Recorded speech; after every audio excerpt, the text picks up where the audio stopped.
lang po, mahal po namin si Angel Manalo.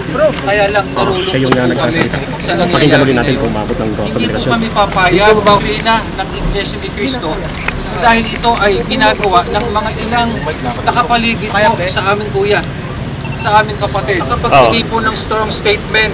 Sir, na-hostage ba kayo? Kapatid na Eduardo Manalo. Sir, bakit sabi nyo na-hostage kayo? Nasasalaula na. Ang pinakamasaklap sa lahat ay yung mga nawala po na mga ministro, yung mga missing na mga ministro. At yung mga kinikipit na mga ministro. Na-hostage ho kayo? Ano po yun? Kaninang umaga ho, nasabi nyo na-hostage kayo. Bakit ho?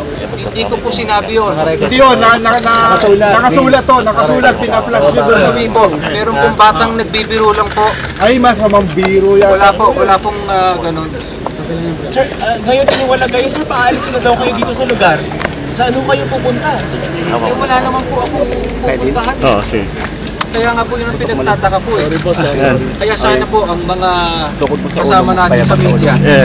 Ang totoo, kayo ay pinasasalamatan po namin dahil kung hindi po sa inyo, baka napahamak na po kami.